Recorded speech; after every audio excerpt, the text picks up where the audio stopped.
Subscribe to our channel by clicking the subscribe button. Click the bell button and enjoy the latest uploads from our channel. Everyone, स्वागत है आप सभी का हमारे YouTube channel success thunder पे। तो आज हम लोग 8 पर्सन्स की एक पजल को सॉल्व करेंगे जो कि एक फ्लोर बेस्ड पजल है। तो चलिए फिर इसको सॉल्व करते हैं और देखते हैं कि क्या कुछ तरीके से इसको सॉल्व किया जा सकता है। ये रहा क्वेश्चन, इसका हिंदी पार्ट रहा। अभी मैं आपको इंग्लिश में भी शो करूँगी क्वेश्चन को। आई होप अब तक आप लोगों ने हिंदी का पार्ट देख लिया होगा। अब ये रहा सेम क्वेश्चन इंग्लिश में, इसको भी आप देख लीजिए, इसका स्क्रीनशॉट ले लीजिए। उसके बाद हम इसको मिलकर के सॉल्व करने की कोशिश करेंगे और देखेंगे कि क्या कुछ अप्रोच लगा करके इसको सॉल्व किया जा सकता है।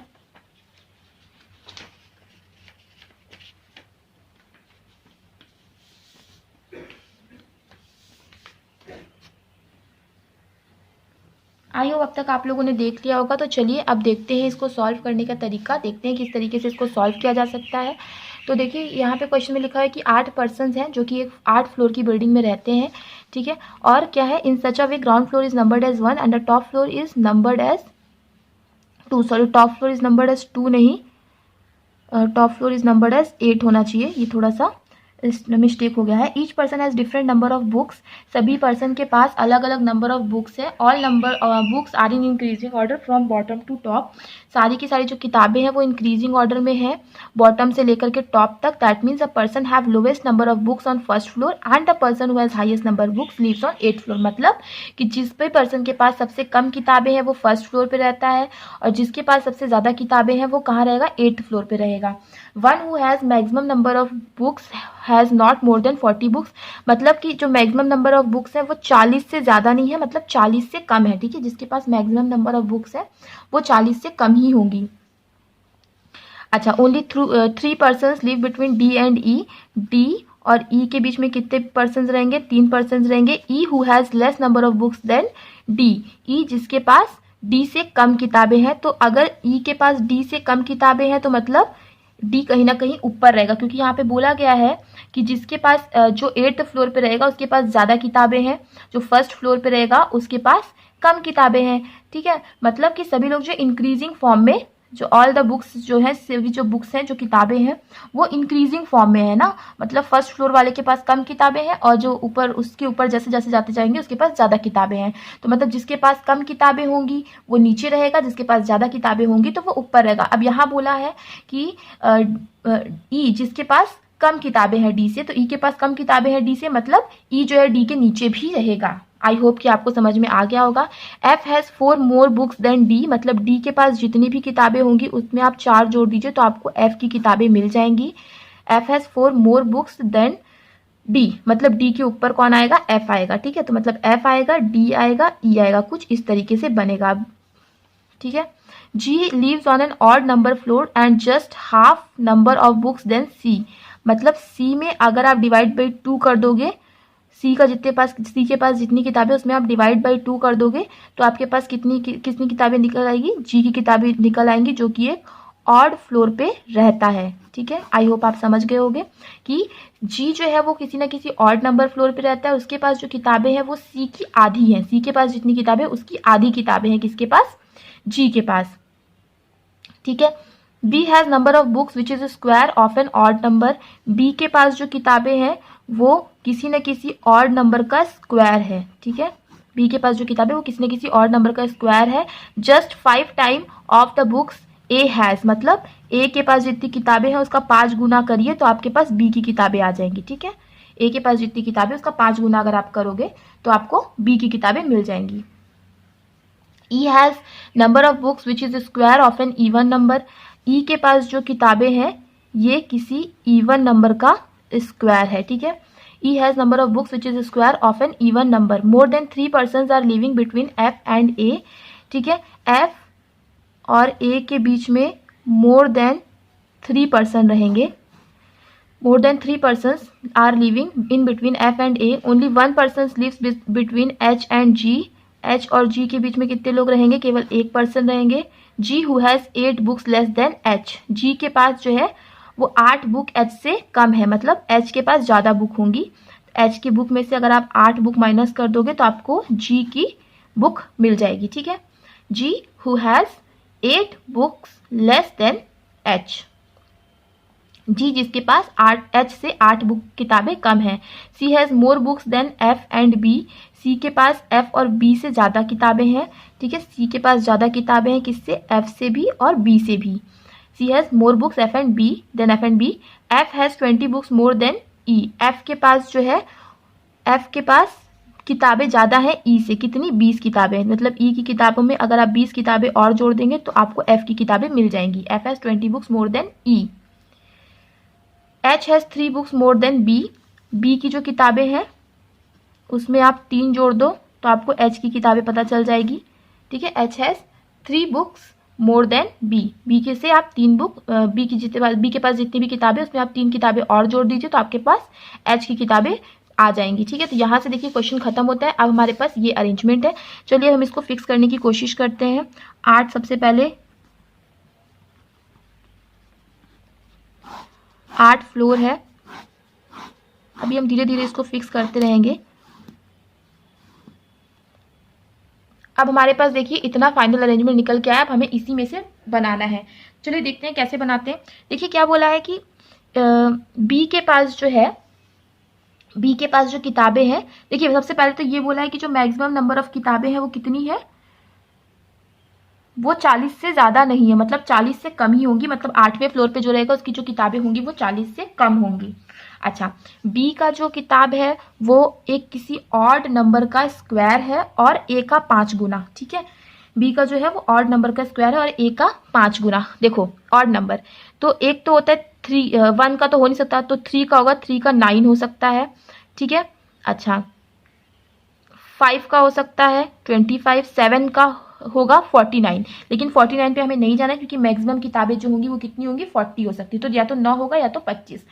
अब देखो ए का 5 गुना करोगे तो आपको बी की किताबें मिलेंगी। मतलब ए का 5 गुना, अगर आप 9 है तो ठीक है, तो 9 ऐसा कुछ भी नंबर नहीं है जिसका आप 5 गुना करो तो 9 आ जाए। ठीक है, तो 9 नहीं हो सकता, इसका मतलब 25 होगा, बी का 25 हो जाएगा। तब ए का मान लो 5 रहेगा तो उसका 5 गुना करोगे तो आप 25 पा सकते हो। तो यही फाइनल अरेंजमेंट बनेगा कि ए के पास 5 किताबें हैं और बी के पास कितनी किताबें हैं, बी के पास 25 किताबें हैं। ठीक है, जो कि एक ऑड नंबर का स्क्वायर भी है और ए का 5 गुना भी है। अच्छा, बी की किताबों में अगर आप 3 जोड़ोगे तो एच की किताब निकल आएगी। मतलब एच के पास कितनी किताबें होंगी, 28 किताबें होंगी। तो ये वाला हो गया, ये वाला हो गया, ये वाला हो गया। अब एच में से आप 8 माइनस करो तो जी की किताबें निकल आएंगी। मतलब जी के पास कितनी किताबें होंगी, 28 में से 8 माइनस किया आपने तो जी के पास हो जाएंगी 20 किताबें। ठीक है, ये भी हो गया। अब देखो जो सी का डिवाइड बाई अगर आप 2 कर दो, सी का जो जितनी भी किताबें हैं सी के पास, अगर आप उसका हाफ कर दो तो आपको जी की किताबें मिल जाएंगी। तो अगर जी के पास आपके पास किताबें पता चल गई कि जी के पास 20 किताबें हैं तो डेफिनेटली उसका 2 गुना होंगी सी के पास। तो सी के पास कितनी होंगी, 40 होंगी। ठीक है, और जो कि मैक्सिमम है तो डेफिनेटली सी यहीं पे आएगा और उसके पास कितनी किताबें होंगी, 40 किताबें होंगी। ठीक है, देखिए 8 लोग हैं जिसमें से हमें 5 की किताबें पता चल चुकी हैं। अच्छा, जी जो है वो किसी न किसी ऑड नंबर फ्लोर पे रहता है और क्योंकि देखिए जी के पास कितनी किताबें हैं, 20 किताबें हैं। तो जी लेकिन ए के पास 5 किताबें हैं तो जी फर्स्ट फ्लोर पे नहीं रहेगा। अच्छा, जी सेकेंड फ्लोर पे यहाँ पे रह सकता है। ठीक है, सॉरी थर्ड फ्लोर पे रह सकता है या तो वो 5th फ्लोर पे रह सकता है, लेकिन वो 7th फ्लोर पे नहीं रह सकता। क्यों, क्योंकि जी से जो है ज़्यादा किताबें किसके पास है, बी के पास है, एच के पास है, और जिसके पास ज़्यादा किताबें हैं वही ऊपरी फ्लोर पे आएगा। तो इसका मतलब जी या तो फिर वो 5th फ्लोर पे रहेगा या तो फिर जी रह सकता है 3rd फ्लोर पे। और उसके पास कितनी किताबें हैं, उसके पास है 20 किताबें और सी 40 तो यहाँ फिक्स है ही। ठीक है, तो आपका ये वाला भी क्या हो गया, सॉल्व हो गया कि जी भी जो है ऑड नंबर फ्लोर पे रहेगा। अच्छा, और क्या बोला है कि ई के पास जो किताबें हैं वो किसी न किसी इवन नंबर का स्क्वायर है और उसमें अगर आप 20 जोड़ दोगे तो उसमें आपको एफ की किताबें, एफ के पास कितनी किताबें हैं वो पता चल जाएंगी। अच्छा, तो चलिए फिर करके देखते हैं। देखिए 1 2 एक हो सकता है पहले। ठीक है, तो 2 हो सकता है, 4 हो सकता है, अच्छा या 6 हो सकता है। चलिए तीनों में ट्राई करते हैं। ठीक है, मान लो 2 का स्क्वायर कितना हो गया, 2 का स्क्वायर हो जाएगा 2 का स्क्वायर हो जाएगा 4। ठीक है, और 4 का स्क्वायर हो जाएगा 16, 6 का स्क्वायर हो जाएगा 36। अच्छा, अब ई के पास जो किताबें आएंगी उसमें 20 जोड़ोगे तो एफ की किताबें निकलेंगी। 4 में 20 जोड़े तो 24, 16 में अगर आपने 20 जोड़ दिया तो 36, इसमें 20 जोड़ दिया तो 56, लेकिन 56 हो नहीं सकता क्योंकि मैक्सिमम किताबें तो 40 हैं, तो या तो 16 36 होगा या तो फिर 4 24 होगा। ठीक है, यही हो सकता है कि ई के पास या तो 4 किताबें होंगी या तो फिर 16 किताबें होंगी। अच्छा, ई के पास जो किताबें हैं वो डी से कम है और एफ से भी कम है। ठीक है, हमें ये चीज देखना है कि ई के पास जो किताबें हैं वो डी से कम है और एफ से भी कम है।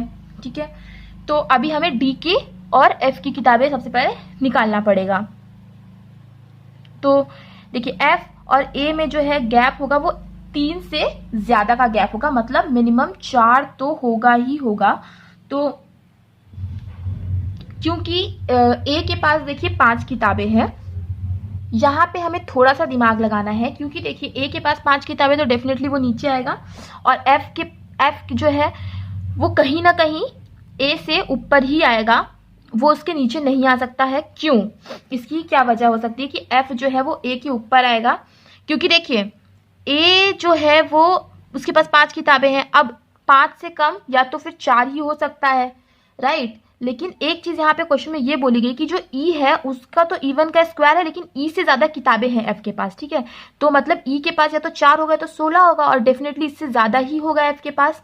तो मतलब 5 तो हो नहीं सकता क्योंकि 5 किताबें तो ए के पास है ना। और ये भी बोला है कि ई से ऊपर डी आएगा, डी से भी ऊपर एफ आएगा, तो इसका मतलब कि एफ के पास 4 किताबें तो सॉरी हाँ 4 किताबें तो नहीं ही, 4 से अधिक किताबें ही होंगी, उससे कम किताबें नहीं होंगी। आई होप कि आपको समझ में आया होगा। एक बार फिर से मैं एक्सप्लेन करती हूँ। देखो ई है, ई के पास या तो 4 किताबें होंगी या तो फिर 16 किताबें होंगी। ठीक है, अब ये बोला गया कि ई से ज्यादा किताबें हैं डी के पास और डी से भी ज्यादा किताबें हैं एफ के पास। ठीक है, अब बोला ए और एफ के बीच में 3 से ज्यादा लोगों का गैप होगा, 3 से ज्यादा फ्लोर का गैप होगा। तो क्योंकि ए के पास 5 किताबें हैं, ठीक है, और ई से भी ज्यादा किताबें होनी है एफ के पास, तो डेफिनेटली 4 से ऊपर ही होंगी, मतलब कि एफ के पास 5 से भी ऊपर किताबें होंगी। ये एकदम सटीक बात है। तो इसका मतलब हम ये समझ गए हैं कि एफ के पास ज्यादा किताबें होंगी ए से, तो एफ ऊपर आएगा। अच्छा, एक यहाँ पे अगर 3 से ज्यादा का होगा मतलब 4 तो होगा ही होगा, तो मतलब 1 2 3 4 इतने तो होंगे ही होंगे, मतलब एफ के पास 20 से भी ज्यादा किताबें होंगी। समझिएगा कि एफ के पास 20 से भी ज्यादा किताबें होंगी, क्योंकि जी के पास 20 किताबें हैं, तो एफ के पास 20 से भी ज्यादा किताबें होंगी, क्योंकि एफ जी से ऊपर आ रहा है और जो जितना ऊपर फ्लोर पे रहता है उसके पास उतनी ज्यादा किताबें होती हैं। ये हमें पता है, हमने पढ़ा हुआ है, इस पजल में ये चीज पढ़ा हुआ है। तो एफ के पास 20 से ज्यादा किताबें होंगी। अच्छा, तो अब हमें ये चीज फिक्स करना है कि आपको किस तरीके से इसको बनाना है। ठीक है, तो हमें ये चीज समझ में आ गया है कि एफ कहीं ना कहीं ऊपर ही आएगा और उसका जो नंबर होगा वो 5 से ज्यादा होगा। ठीक है, अब देखिए, अब ये बोला गया है कि ई के पास या तो फिर होगा 4 किताब या तो फिर होगा 16 किताब। ठीक है, और ई में 20 जोड़ दोगे तो आपको एफ की किताब मिल जाएगी, मतलब या तो 24 किताब होगी या तो फिर 36 किताबें होंगी। ठीक है, ये चीज फिक्स हो गई। अब आप इसको क्रॉस कर दीजिए। अच्छा, अब देखो सी के पास ज्यादा किताबें होंगी, किससे? एफ से भी और बी से भी। तो देखिए सी के पास तो मैक्सिमम किताबें हैं, तो एफ और बी से ज्यादा किताबें होंगी, इसका कोई मतलब ही नहीं बनता, ये तो आपका कैंसिल हो ही गया है। अच्छा, डी में आप 4 जोड़ दोगे तो उसमें आपको क्या मिल जाएगी? डी में अगर आपने 4 जोड़ दिया तो आपको एफ की किताब का नंबर मिल जाएगा। अब देखिए, अगर आपके पास एफ के पास 24 किताबें हैं तो डी के पास कितनी किताबें होंगी? 20 किताबें होंगी, लेकिन जी के पास तो 20, लेकिन 20 किताबें तो जी के पास है ना। और यहाँ पे क्या बोला है कि हर पर्सन के पास डिफरेंट नंबर ऑफ बुक्स है, सभी के पास अलग अलग बुक हैं। तो अगर हमारा जी जो है फिक्स है कि जी के पास 20 किताबें हैं, तो डी के पास फिर 20 किताबें नहीं हो सकती, मतलब ये आपका कैंसिल हो गया। ठीक है, तो इसका मतलब ई के पास 16 किताबें होंगी, एफ के पास 36 किताबें होंगी और डी के पास कितनी किताबें होंगी? 36 में से 4 माइनस कर दो, मतलब 32 किताबें होंगी। ठीक है, तो 1 2 3 4 5 6 7 8 8 लोगों का देखिए हम लोग का अरेंज हो चुका है। अब चलिए हम लोग इसको फिक्स कर देते हैं। किताब के नंबर के हिसाब से सबसे ज्यादा है 40, फिर है 36 जो कि एफ के पास है, फिर है 32 जो कि डी के पास है। 32 40 36 हो गया, 32 हो गया, फिर आ जाएगा 28, लेकिन यहाँ पे तो 20 आ गया, तो ये वाला गलत हो गया। अब यहाँ पे फिक्स कर दीजिए, 36 एफ के पास है, 32 डी के पास है, ठीक है 36, एफ के पास है 32, डी के पास है, फिर आ गया 28 जो कि एच के पास है, फिर आएगा कितना 25 जो कि बी के पास है, फिर आएगा जी 20, ठीक है, फिर आएगा ई 16, फिर आएगा ए 5, और ए और एफ के बीच में 3 से ज़्यादा का गैप होगा तो हाँ 3 से ज़्यादा का है। ई जो है वो उसका E1 का स्क्वायर है, ई के ऊपर आना है डी को और डी के ऊपर आना है एफ को, ये भी सॉल्व होगा। डी और ई के बीच में 3 लोगों का गैप होगा तो देखिए डी 1 2 3 ई, डी और ई के बीच में 3 लोगों का गैप भी हो गया, डी ऊपर भी आया है, डी में से 4 जोड़ो तो आपको एफ की किताबें मिल गई। देखिए सारे के सारे क्रॉस हो गए और ये आपका फाइनल अरेंजमेंट बन गया। तो आई होप कि आपको ये क्वेश्चन समझ में आ गया होगा। क्वेश्चन समझ में आ गया है, चीज़ें क्लियर हैं तो वीडियो को लाइक करिएगा, शेयर करिएगा, और अगर चैनल पे पहली बार आए हैं तो चैनल को सब्सक्राइब करना मत भूलिएगा। मिलते हैं अपने नेक्स्ट वीडियो में। Thank you so much for watching.